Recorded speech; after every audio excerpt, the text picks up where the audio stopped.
Oke, kali ini kita akan belajar tentang kerajinan bahan keras part 1. Dan setelah mempelajari tentang kerajinan bahan keras ini, diharapkan kalian akan memahami tentang jenis-jenis bahan keras, kemudian karakteristik ataupun ciri-ciri dari masing-masing jenis-jenis bahan keras.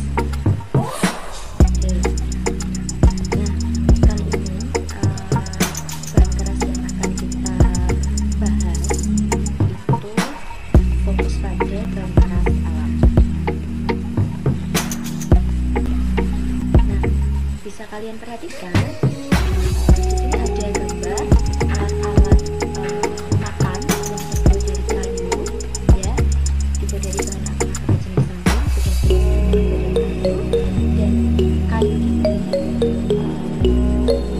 sifatnya itu merupakan bahan lunak, sedang atau bahan keras. Jenisnya mentah, bahan mentah, kemudian bahan lunak, bahan sedang, dan juga bahan keras. Bahan lunak sendiri di sini memiliki sifat fisiknya empuk, lunak, dan mudah dibentuk. Contoh-contohnya yaitu sabun, lilin, tanah liat, ataupun garam, ya. Jadi untuk sifat dari bahan lunak itu mudah dibentuk. Sedangkan bahan kaku sedang itu tadi sifat tidak terlalu lunak namun juga tidak terlalu keras. Contohnya adalah kayu. Untuk kategori ketiga jenis ketiga yaitu bahan keras, itu memiliki sifat keras atau sukar dibentuk tanpa bantuan peralatan yang mudah. Jadi kita harus memerlukan alat bantu untuk kerajinan. Nah, contohnya bahannya yaitu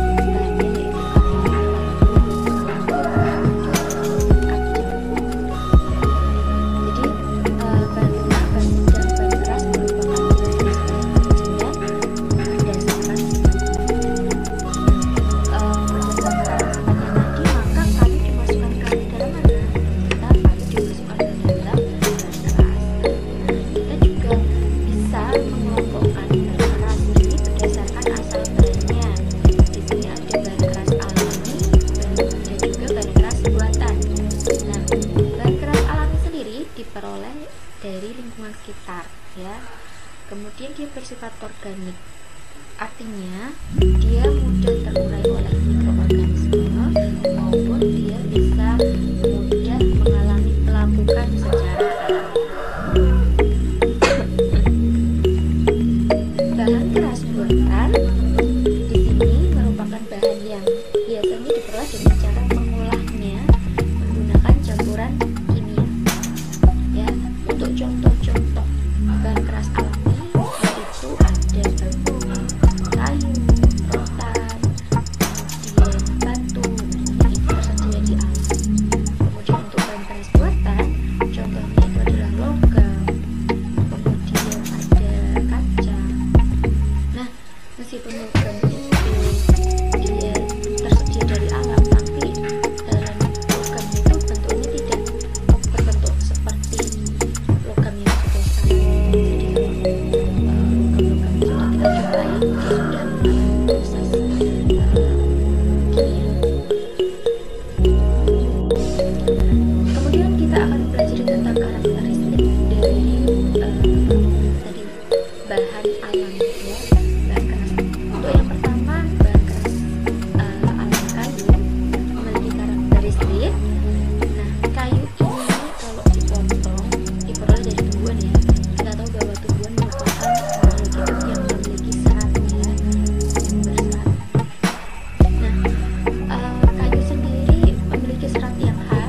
hujan, dia contohnya ini jendela ataupun pintu itu mengapa ketika musim penghujan itu sering susah ditutup ataupun dibuka. Nah, itu tandanya kayu mengalami penuaan. Jadi salah satu sifat atau karakteristik kayu itu dapat memuat.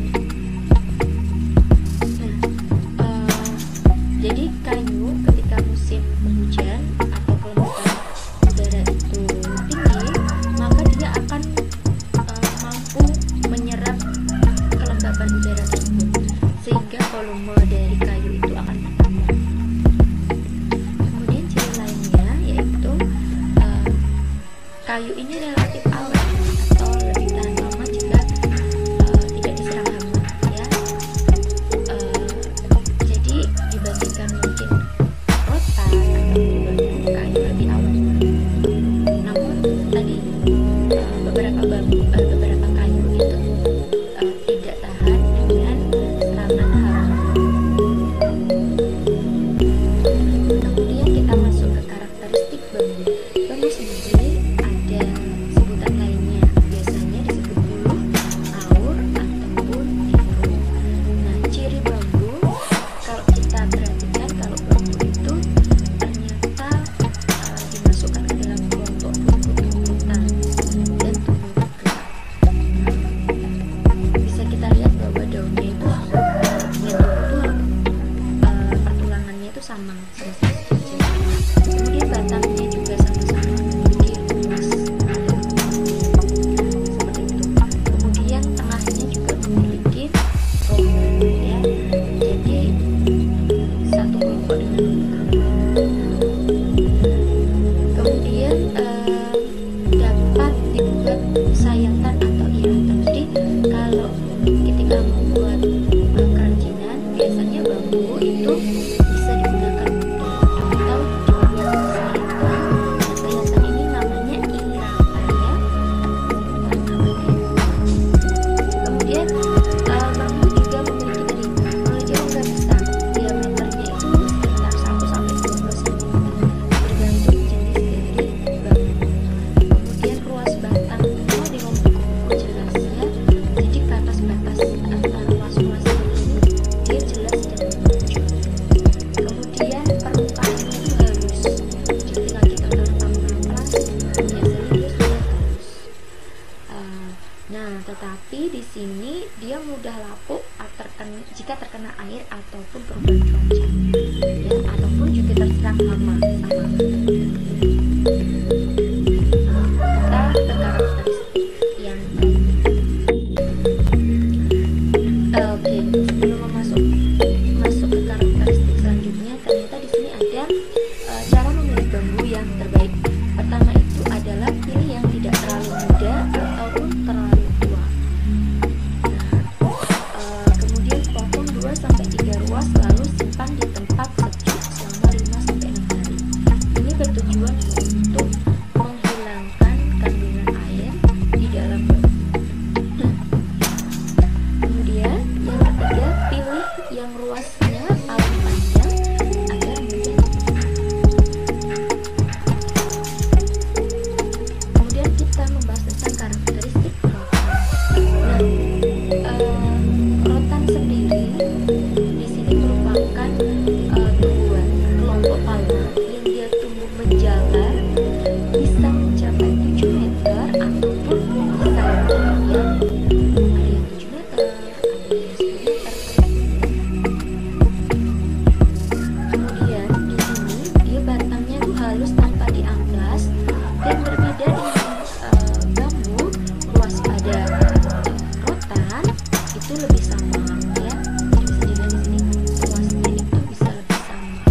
sulit dibentuk, ada yang mudah, dan tergantung jenisnya. Dan di sini agar mudah dibentuk biasanya harus melalui peredukan. Nah, di sini cara pengawetan rotan, karena rotan sedang terkena jamur blue stain sehingga harus diawetkan dengan cara, nah ini ada berbeda bergantung ukurannya ya. Untuk rotan ukuran kecil biasanya diasapi saja dengan belerang, sedangkan rotan ukuran sedang hingga besar itu dimasak dengan minyak tanah ya. Kemudian kita masuk ke jenis-jenisnya ya. Tadi kan karakteristik secara umum, mari kita masuk ke tentang jenis-jenisnya. Apa saja sih jenis kayu yang sering digunakan untuk kerajinan? Kemudian apa saja jenis bambu, jenis rotan yang biasanya digunakan untuk bahan kerajinan. Nah, sebelum kita membahas jenisnya, ternyata kayu itu bisa diklasifikasikan berdasarkan kekerasannya. Kelompok kayu lunak itu umumnya dimiliki oleh tumbuhan gimnospermae, contohnya pinus dan cemara. Tapi tidak hanya gimnospermae, ternyata kayu angiospermae juga ada yang lunak. Contohnya ada bangsa dan kayu keras sendiri umumnya dimiliki oleh kelompok tumbuhan angiospermae hampir seluruhnya. Untuk kayu keras itu ada jati, kayu, sawo, dan juga Oke, selain klasifikasi berdasarkan kekerasannya, kekuatannya, di sini juga ada klasifikasi berdasarkan ketahanan. Jadi seberapa tahan kayu dengan serangan rayap tanah ataupun serangan bubuk kayu.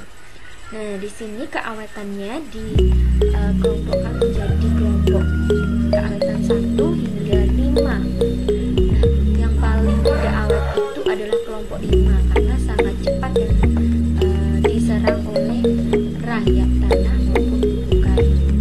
Nah, kemudian kelompok ini yang lebih tahan dari serangan rayap dan juga bubuk kayu.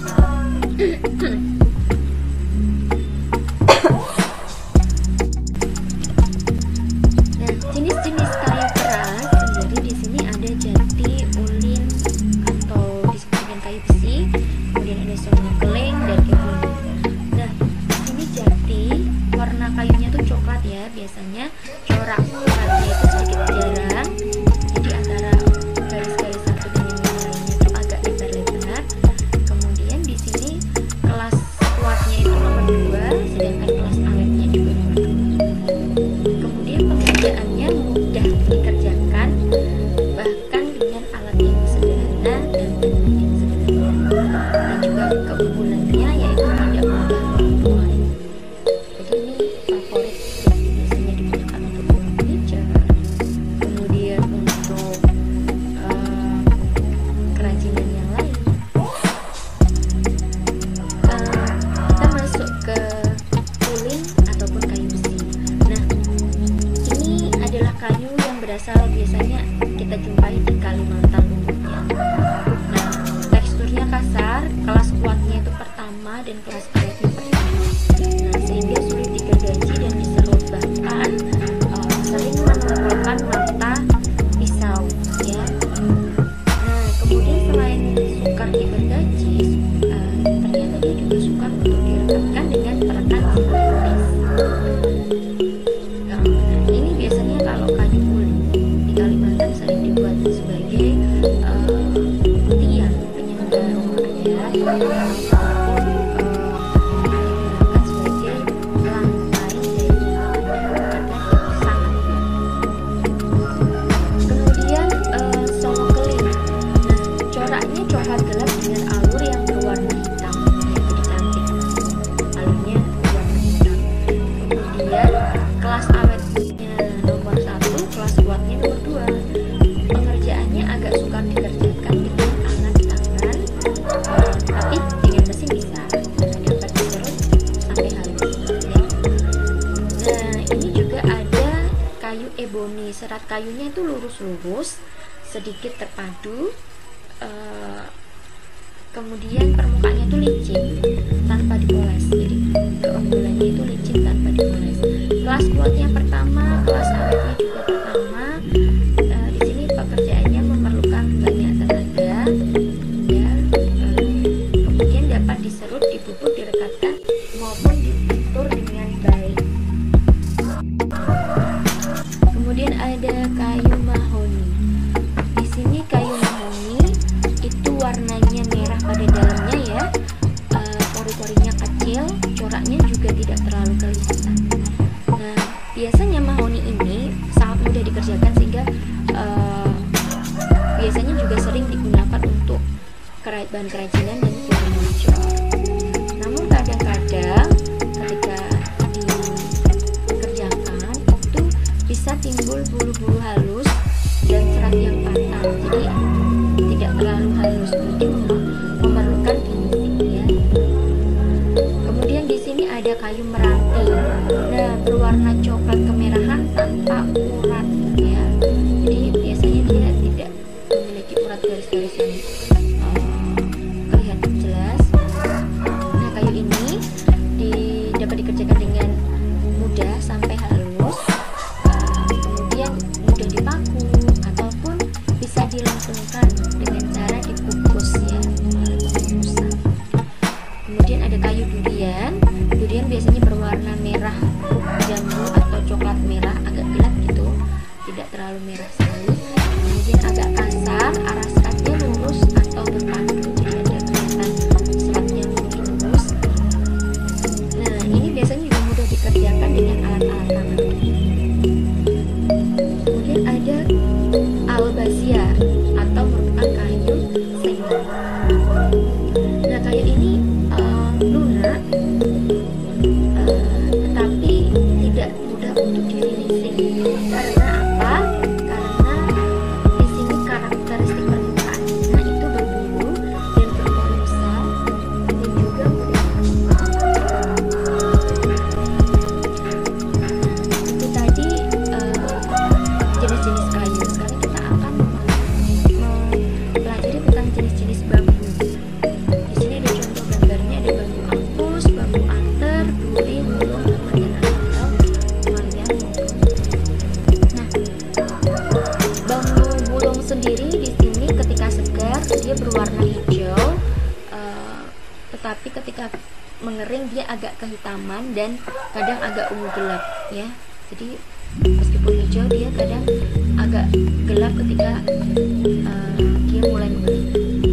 Manfaatnya biasanya digunakan untuk bahan kertas, konstruksi ringan, dan juga bahan anyaman ataupun furniture. Nah, tetapi harus melewati proses pengawatan berit, tandanya dia bambu mulung sedikit tidak awet seperti itu. Kemudian ada bambu tutul. Nah, ciri khas dari bambu tutul ini adalah kepalanya yang totol-totol. Kemudian dia dalam satu rumpun biasanya tuh dia tumbuh 14 batang, ya, sampai 14 batang. Nah, biasanya digunakan untuk bahan konstruksi dan juga bahan anyam ataupun furniture. Kemudian ada bambu mayan. Di sini bambu mayan berwarna hijau mulus tanpa strip atau garis berwarna putih. Nah, ketahanannya dari rayap kayu ini lumayan bagus. Kemudian biasanya digunakan untuk konstruksi bahan anyam dan juga bahan furniture. Kemudian ada bambu ater. Bambu ater permukaan batang berwarna hitam, hijau kusam, ya. Jadi hijaunya agak kusam. Kemudian dia pesat. Pada bagian buku pangkal tampak juluran akar yang banyak. Jadi nanti pada yang mendekati di tanah itu, ya, terdapat juluran akar. Tetapi hanya pada buku bagian yang berdekatan dengan tanah. Kemudian bambu duri. Permukaan batangnya berwarna hijau kusam dan seperti kesat, tidak memiliki banyak rambut. Ini terlihat tidak memiliki banyak rambut atau bulu gantal. Buku pada bagian pangkal sekitar 3 meter itu tampak sekali ada julukan cabang yang berduri. Jadi ada julukan cabang yang berduri. Jadi dia bercabang. Kalau yang lain kan tidak bercabang. Dia hanya bercabang. Kemudian apel, di sini permukaan batang bambunya hijau mulus dan tidak tampak juluran akar yang banyak seperti bambu andong atau asap. Nah, yang membedakan adalah seludang ini mempunyai bentuk yang khas. Seludang itu kayak daun yang ada di buku-bukunya sini. Nah, setelah 6 bulan dia akan lepas. Kemudian bambu apus atau biasanya kita sebut dengan pring tali. Nah, warna batangnya hijau saat masih segar dan akan krem atau sedikit coklat setelah kering. Bambu apus ini memiliki ketahanan lebih baik terhadap rayap kayu kering. Biasanya digunakan sebagai anyaman, kandang burung, alat rumah tangga, dan konstruksi ringan. Kemudian ada bambu temen. Di sini permukaan batangnya berwarna hijau mengkilap dan tidak banyak rambut ataupun bulu batang. Nah, pada buku bagian pangkal sekitar 3 meter tidak tampak seludang. Jadi di sini nggak ada seludangnya ya. Seperti itu. Berbeda dengan yang lainnya, ada seludang. Nah, di sini ada tabel jenis bambu berdasarkan fungsinya. Jadi bambu itu ada yang berfungsi sebagai konstruksi berat maupun ringan, sebagai bahan bangunan atau jembatan, sebagai bambu lamina, sebagai furniture maupun sebagai kerajinan atau anyaman. Nah, di sini yang biasanya dibuat bahan kerajinan itu diantaranya adalah bambu mulung, tutul, mayan, ampel, akar, ruri, dan juga temen. Nah, sebelum kita membahas tentang jenis-jenis rotan, nah di sini ada tabel jenis-jenis rotan berdasarkan fungsinya. Jadi di sini ada rotan lilin, sega, irit, dan sebagainya. Nah, ternyata di sini rotan-rotan tersebut banyak fungsinya. Ya, bisa dibuat sebagai kursi, lemari, ranjang, tudung saji, pot bunga, tempat tisu, pangkong film, ayat padi, penangki, tempat aqua gelas, bakul maupun rak. Nah, bisa dilihat dari tabel yang paling sering digunakan untuk kerajinan, yaitu contohnya di situ lilin, sega, kemudian semambu, kemudian ada seuti, cismafin, udang maupun Nah, namun di sini kita akan membahas beberapa diantaranya. Yang pertama adalah rotan manau. Nah, biasanya rotannya ini bisa mencapai 100 meter dan mudah dilengkungkan dengan dikukus dulu 10 menit. Ketahanannya terhadap bubuk itu sangat tahan, ya. Kemudian ada rotan seuti. Dia biasanya tumbuh berumpun atau banyak langsung menggerombol, kemudian memanjat sampai 70 meter. Diameter batangnya itu mencapai 7 cm. Jadi agak besar juga. Kemudian durinya berwarna hitam dan bagian pangkal duri berwarna kekuningan dan sangat tahan terhadap bubuk. Kemudian di sini juga ada rotan tohidi. Rotannya batangnya agak keras dan tidak mudah dibelah. Permukaannya kuning mengkilap dengan di ruas-ruasnya itu atau buku-bukunya itu terdapat kayak gelang-gelang melingkar hitam. Batangnya biasanya digunakan dalam bentuk bulat poles, jadi utuhan dipoles maupun tanpa dipoles. Kemudian dibuat juga dalam bentuk kor atau vitrit untuk bahan kerajinan yang lain. Kemudian ada jenis rotan untuk kerajinan, yaitu contohnya di sini ada rotan sega. Nah, dia tumbuh berumpun memanjat sampai 100 meter. Batangnya berwarna hijau kekuningan dan bisa berubah menjadi kuning apabila nanti sudah kering. Nah, biasanya dibuat untuk bahan anyaman ataupun kayak keranjang, tikar ataupun lampet rumah. Kemudian ada rotan cacing. Di sini dia rotannya tuh ramping, tumbuh berumpun, tingginya bisa mencapai 12 meter. Biasanya digunakan untuk mebel, kerajinan, furniture, dan kadang-kadang digunakan sebagai bahan anyam dan tali temali. Ya. Cacing itu biasanya rotan cacing dibikin bahan untuk tali temali. Nah, karena rotan itu tadi tidak udah terserang jamur gluten, jadi harus diawetkan dulu, bisa dengan dimasak dengan minyak tanah maupun diasap dulu. Oke, sekian dari pembahasan untuk kerajinan bahan keras part 1, yaitu khususnya bahan keras alami. Untuk sub materi yaitu jenis-jenis dan juga karakteristiknya. Pada part kedua nanti kita akan membahas tentang prinsip perancangan, pengolahan, dan juga penyajian kerajinan dari bahan keras alam. Oke, terima kasih sudah menonton. Jangan lupa klik like and subscribe.